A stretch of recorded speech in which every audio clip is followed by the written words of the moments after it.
Testament perspective. Even the famous aria about the resurrection, the soprano sings, "I know that my Redeemer liveth, and he shall stand." Yeah, that is an Old Testament text too. That's from Job, of all places. So the Hallelujah chorus, again, he used the Hebrew word hallelujah, not alleluia, even the Latin form of it, which one would expect more from a Christian text. And it's fascinating in that hallelujah has 4 syllables, right? Mm-hmm. But through the course of that movement, he comes to emphasize each syllable in turn, till finally at the very end of the movement, the last syllable is emphasized. Hallelujah. Right. And that would be Yahweh. Exactly. Yeah.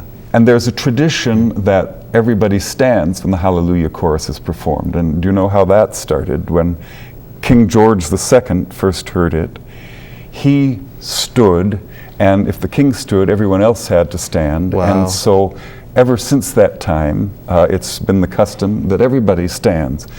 But I was lucky to study with a wonderful musicologist at Binghamton University, Phil Friedheim.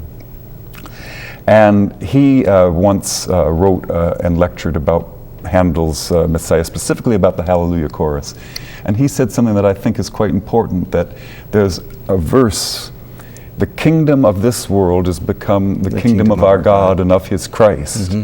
And he said that must have been the verse to which the king was reacting. So when he heard that, he knew that as the embodiment of the kingdom of this world, he ought to stand. Right. And that makes perfect sense to me, and I really think that's how that tradition started. I think you got it. Well, and it is true that you just think we've just been through another election, right? So we know that presidents and kings are very temporal in the grander scheme of things. Right. So it makes sense that he would stand when the eternal is brought into play. Mm-hmm. Yeah, very interesting. Now, Mike, as a singer, I know that you've probably performed Messiah many times. I think you even you brought a book with you that kind of shows how well loved it is. Yes, it's showing its years. You can see it's well worn, it's well thumbed. It's got little paper clips on it so that we can get directly to the choral works. And at this point, thanks to Bill, there are a great deal more pencil markings on it throughout the score. And those of you in the audience who are really true musicians, they're going to see this highlighting in the tenor section. They're going to say, oh, he shouldn't do that, you know. Well, I'm an engineer. I need all the help I can get. Listen, the greatest opera stars highlight their scores. Is that right? There's no I'm redeemed. Thank you. So you've been singing this a lot then over many years. I mean, we're looking at something that's been performed 30 years. And I know that people are going to, and I know this has probably been a question that you've fielded many times, but how does it retain its freshness if you've heard it multiple times? I mean, it goes back to the canon idea, where it's almost viewed timelessly at that point, because it's been raised to a point where people see it as being authoritative and like almost rock solid at that point. So what's it like? It is the primal message for mankind, is it not? In my view, at least. Certainly shouldn't we hear it at least once a year?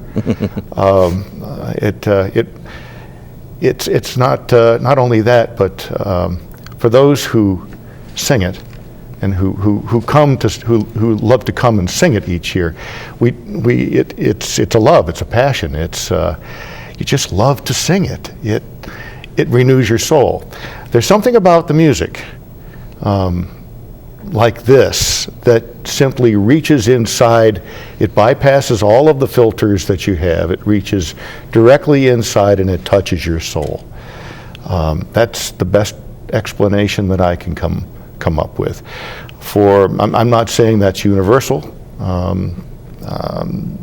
We've had people come and sing with us for a few years and then leave. But we do have a core of people who come and sing it every year, and we have a core of followers who like to come and hear it every year. And I've heard from various of them, and they say, I'm renewed. I mean, with all of the commercialism of that time of year, I look to that opportunity to come and get back to the central message of Christmas. And in that regard, I think it is a timeless thing, and deserves to be performed every year. Mm-hmm. And so it goes back to Alan's inspiration. You know, he was out singing this to other communities every year. Mm-hmm. Why not my community? Right. And why not give everyone the opportunity to hear it and not have to pay an exorbitant price to be able to hear it? And for those who truly desire to sing it, to not have to audition and to go through a filter.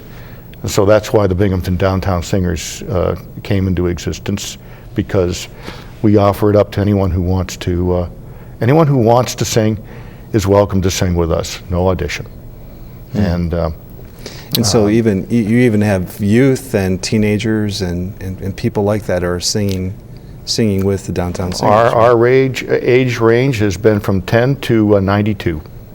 And really then it becomes the song not just of the canon, but the song of the people too. You've got it. Doesn't it? There, I got my point across. Yeah, very, very good. Now, do you have a different perspective, Mike, Bill, or is that? I could see two sides of a coin. A similar perspective in that from a musical point of view, one can keep going deeper and deeper into a masterpiece like Messiah. And when I found that I was going to be conducting it, I began intensive study, and I surprised myself by how much I still have left to learn about it. And I could easily go on past our performances discovering new things about the music. On the other hand, although the choruses are established, there's great flexibility in terms of the solos. And we are making this a memorial performance to Alan Crabb's vision, and therefore are taking great care to present the choices he made about the presentation of Messiah. So we're showing the public Alan Crabb's version of Messiah.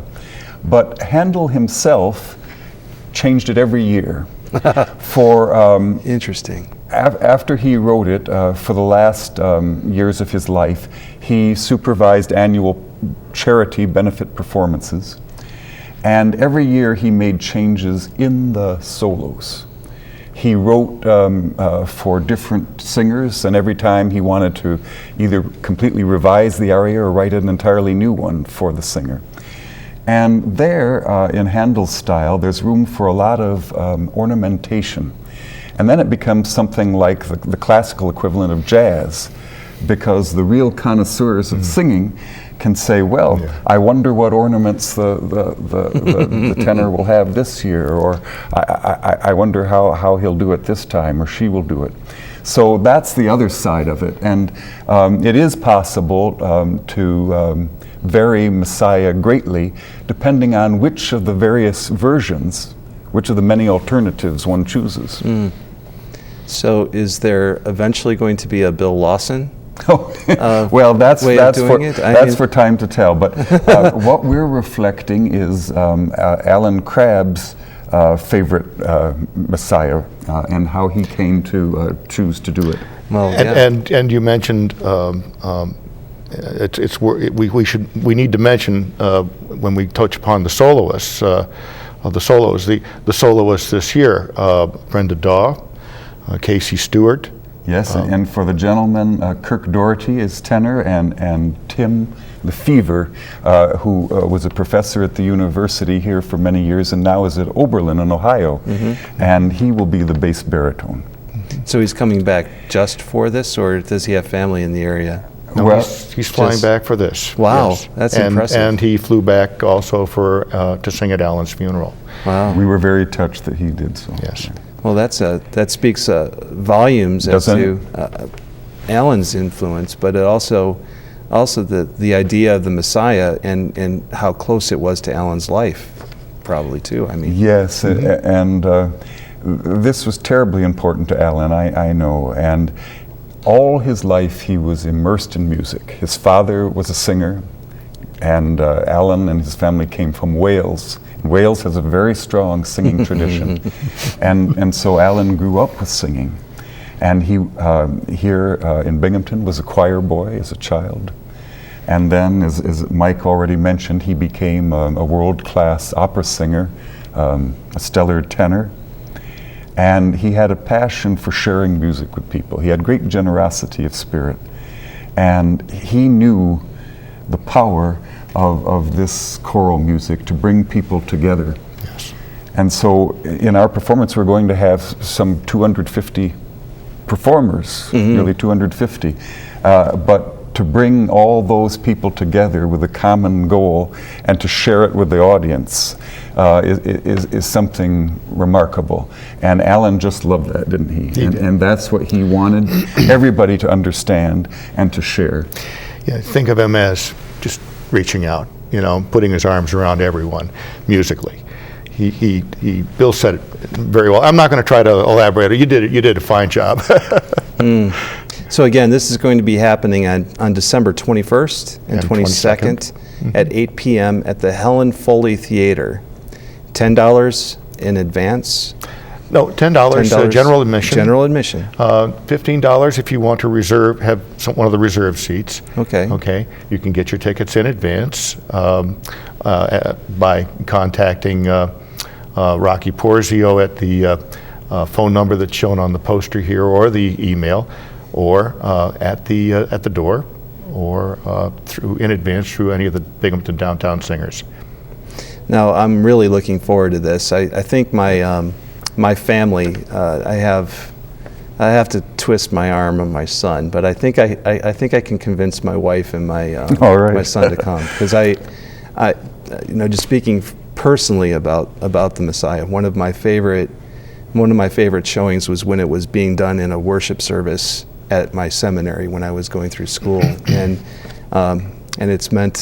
it does mean a lot to me too to hear it being done in that way. So you sing? I actually do a little bit. So why aren't you a member? Because it put me on the spot, huh? In carrying on Alan's tradition, Alan was always recruiting, and I soon found that one of the additional duties that comes with being the president of the group is you're always recruiting. You're always recruiting. So both you and your daughter, when she returns to this country, you're welcome. You're all welcome to come. Well, very good. And thank you for being on Encounter with us today. And thank you for tuning in and watching us.